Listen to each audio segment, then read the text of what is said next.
Ito po ay rumble strips, mga ka-SP. Para sinasabihan tayong slow down kasi anong meron? Majesty Driving School. Kasama mo sa tamang pagmaneho. Majesty Driving School. Dito ay tiyak ka na matututo. So, good morning ma'am. Ano po name niyo? Jeremy po. Ma'am Jeremy, yan. So, nanonood po ba kayo sa aming vlog? Opo. Talaga, napapanood niyo ako? Ha? Ano mas gwapo, yung personal o sa cellphone? Personal.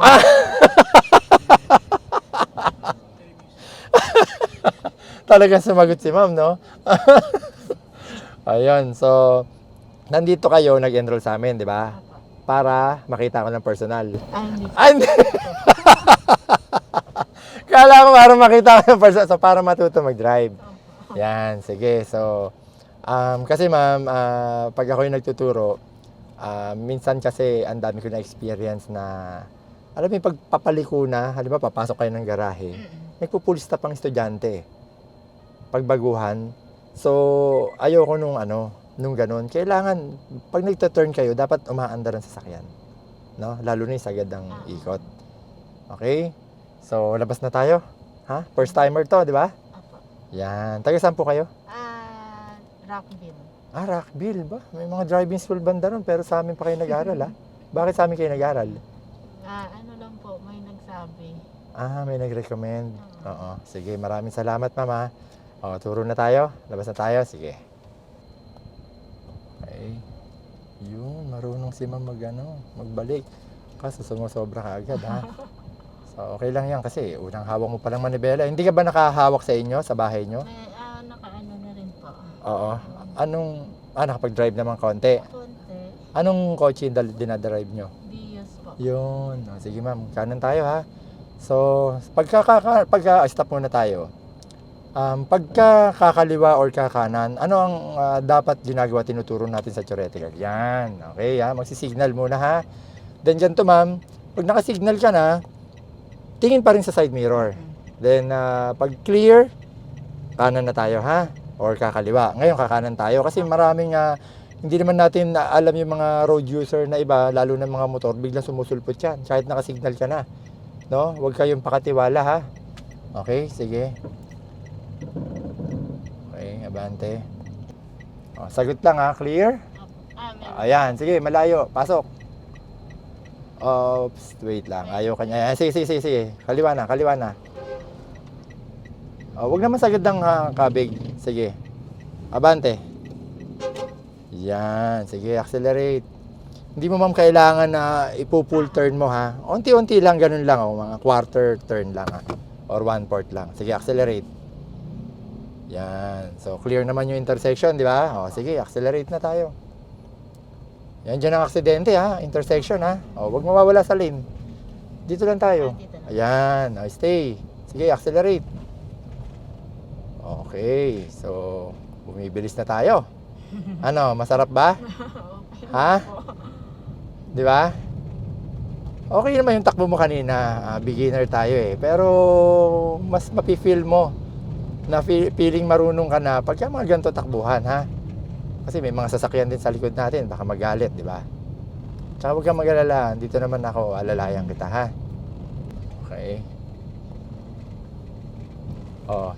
Yan ang ingatan mo, ha? Baka masagi mo, ha? Kaliwa ng konti. Yan, sige, accelerate. Yun. Tama yun, yung mga ganong simula tayo sa pag-overtake ng bike, no? Pero huwag ka muna overtake ng kotse, ha? Delikado tayo dyan. Okay. Yung may mga overtake sa'yo, bayaan mo lang, ha? Opo. Ang alam mo naman ang overtaking rules, ha? And turning rules. Pag may mga overtake sa'yo, bibilisan mo ba? Hindi po. Hindi. Pagbigyan mo na, ha? Tama. At least nire-remind lang kita sa mga natututunan nyo sa amin sa theoretical, di ba? Siyempre, lamang ang may alam, di ba? Siyempre. Sabihin mo nga, ma'am, lamang ang may alam. Labang ang may alam. Yan. Dahan-dahan.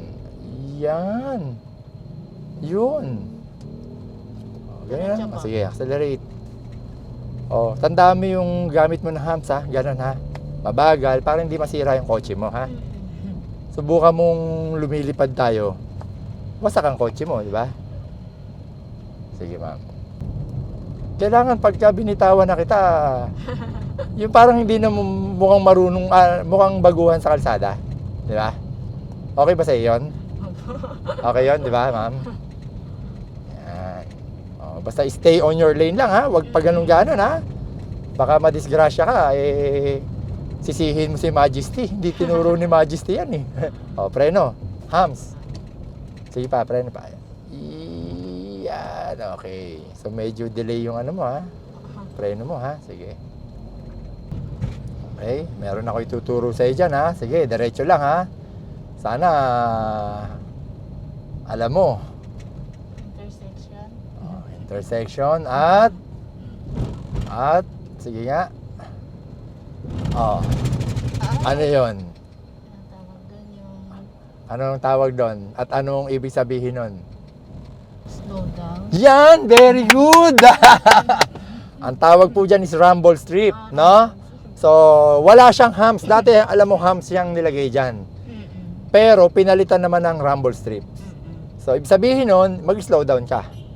Pwedeng intersection or mga eskwelahan yung ahead dun sa pupuntahan natin, di ba? Okay. So, mamaya, hihinto tayo ron, ha, para pakita ko sa iyo, ha? Yan. Para siyang humps, no? Akala ko nga pang pagising. Actually, isa rin yun, ma'am, dahilan.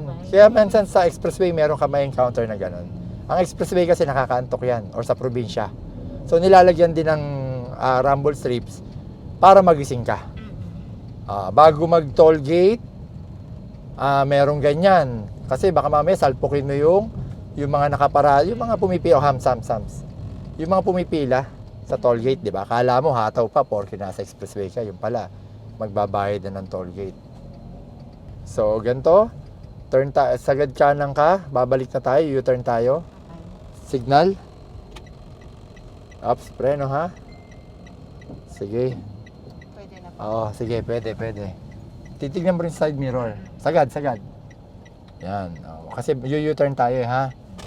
Okay. So, ganito, ha? Hazard muna natin, ha? Ops, preno. Ngayon, ma'am, diretso muna manibela tsaka neutral. Hindi, kabila. Yan, neutral. Okay, bibigyan kita ng tip kanina. Diba sabi sa'yo, U-turn tayo. Nandyan tayo sa kabilang lane, di ba? Bakit ko pinasagad muna? Ang purpose niyan, pag dito ka sa sagad kanan, 1 point lang yan, lusot na tayo. Pero pag nandyan tayo sa bandang kaliwa na lane, pag nag-U-turn ka, pwedeng 2 points or 3 points turn ka pa. So, mas mabilis to. Ha? Okay? So, na-expect ko, 1 turn lang tayo. Walang atras abante tayo rito, ha? O, tingin sa side mirror. Ayan, ha? Proper U-turn tayo, ha? Drive. Okay? Tingin sa side signal na. O, yan lagi mo nakakalimutan, ha? Panoorin mo tong video na to, ha? Para hindi masayang, o. Abanting konti. Ops. Sagad. Full turn. Wala, clear. O, clear. Malayo. Sige, pagbibigyan ka. Ups. Teka, ha? Yan, sige. Ops, meron pa. Okay. O, paglagpas niyan, clear na tayo. O, di ba? O, dito ka rin sa lane na to. Balik. Yan, ganyan. Very good. Diretso. Hindi ka nahihirapan mag-U-turn, di ba? Lalo na sa mga masisikip, ha? Ganun gawin mo, bubuelo ka muna sa kanan, ha?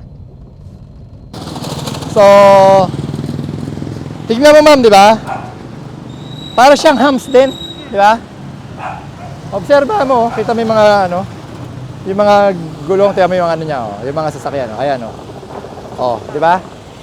Para siyang humps, gigisingin ka niyan, no? Pero ang ibig sabihin niyan, slow down. Dati kasi humps siyang nakalagay dito, humps yan.